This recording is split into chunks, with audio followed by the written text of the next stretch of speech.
Hey guys, and welcome back to the channel. My name's Elizabeth, and today we're going to be doing a financial check-in. And so you can do this any time of year. You could do it at the beginning of the year or honestly at any time and just evaluate. I definitely do it at the end of every year, but I'm constantly checking in and figuring out where are we at and where are we going and seeing how we are on the progress. So let's go ahead and talk about some things you can do, and it can hopefully help you in your life.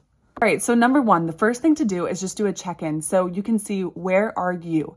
And so you can figure out where are you with your assets? How much assets do you have? How many assets do you have? What is that worth for you? Also, you can figure out how many liabilities you have. Do you have any debts? You can see how much is in your checking account, how much is in your savings account, how much is in your spouse's account or your joint accounts, or whatever you have in your situation. So see how much money you have, see how many assets you have, see how much money you owe. Check in on your retirement accounts, see what you're contributing, check in on any 529s or any other things. So just see where are you, and then you can figure out where you can go next.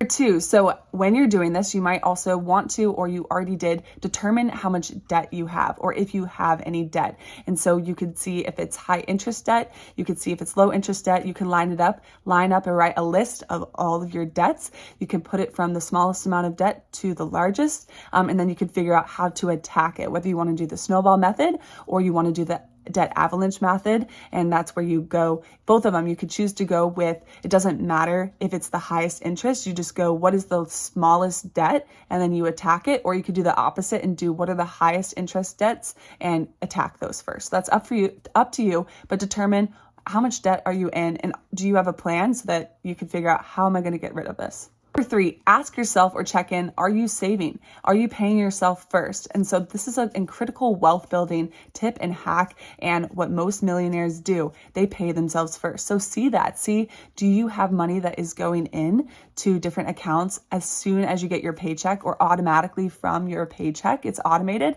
That's another tip too, to automate your finances, but see how much. If so, how much? So do you have 500? Do you have 1,000? Do you have 100? Do you have $10? How much money is going into a certain account and where? Check in on that. And then you can figure out, hey, I want to contribute more, or I need to start doing it, etc.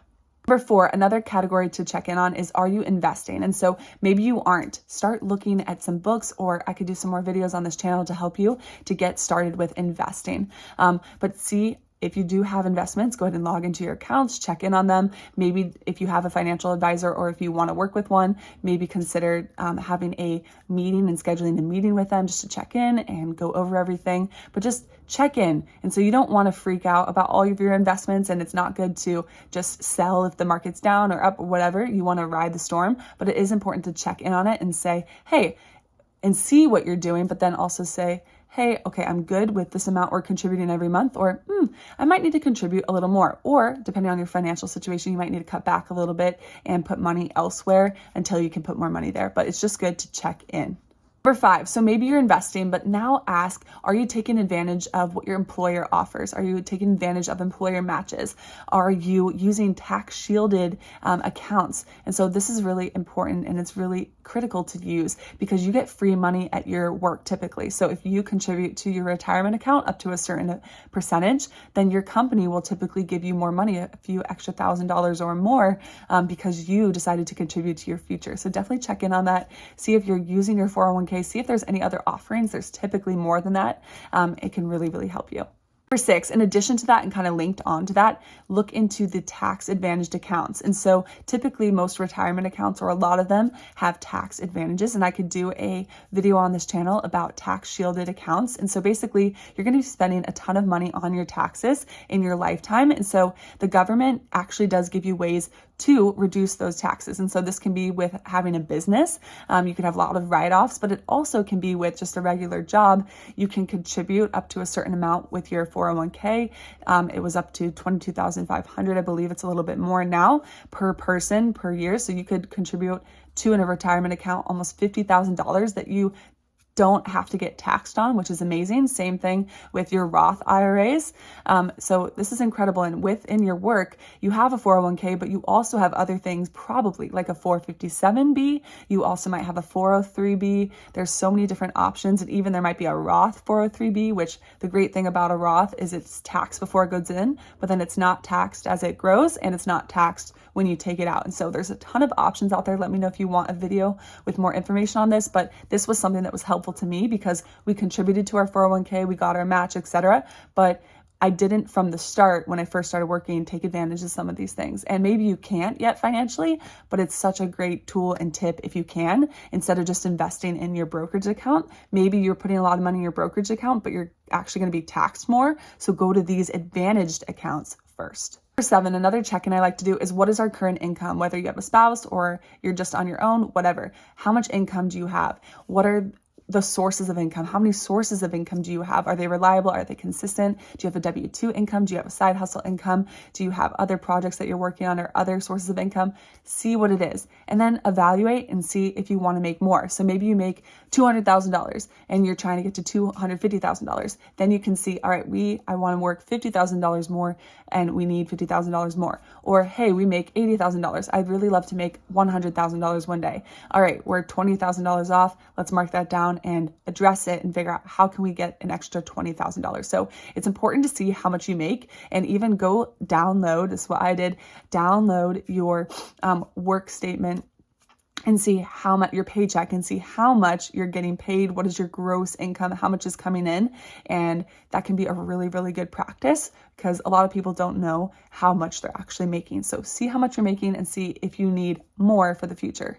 Number 8 is to consider, after you've done all this information, you can also consider making a spreadsheet with the information. You can also make a document of it, and you can also do this with usernames and passwords. And so this could be really helpful if you are married, or even if you're not.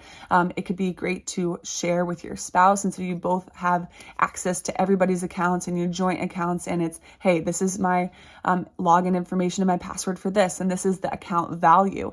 This is what it's invested in, or if it's not invested in anything, that's fine. Or this is, I have a checking and savings account, but with who? And so they know who this is for. And this can be just great to know how much money you have, where it is, and then actually have the usernames and passwords for it. But this is great for if something unexpected were to happen or unfortunate in your life. And so someone in the people that matter most to you would have the information, instead of they don't know what accounts you have or what your usernames or your passwords are. It's just nice to be on the same page. And you can even track and go each year or quarterly or monthly or whatever. You can see your progress with your money, or if you have a business or something like that, and see how you've grown. So it's a helpful thing, and I know it's helped me, so consider that if you want to do that as well.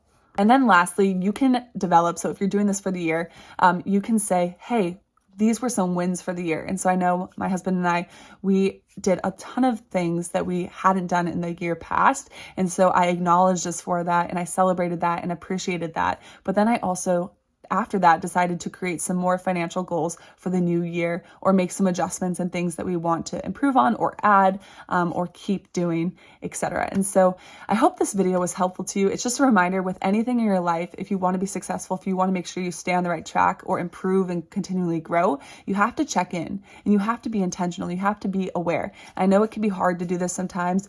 It is helpful too to just look in and see how much you spent, or have a budget, or if you don't have a budget, just kind of be aware of how much you're spending and have transparency. It can really, really help you, instead of eventually, like some people end up being $100,000 in debt. And it's like, how did that happen? Right? And so being intentional, being aware. And if you have goals for yourself, if you want to do certain projects, if you want to be financially independent or free, or if you want to be able to retire when you're a certain age, you have to be intentional. You have to start now. And it's nothing to freak out about. It's just something to be aware about and be informed about. And because you are the one with the control, you are the one with the power. And so take back that power, take action, and you can create your success. So let me know what you think in the comments below. Was this helpful? What are you going to do? Do you do something like this? Let me know if you have questions. Feel free to give this video a thumbs up. Feel free to share and subscribe for more, and hit the little notification bell if you want more videos like this. And I will see you in the next video.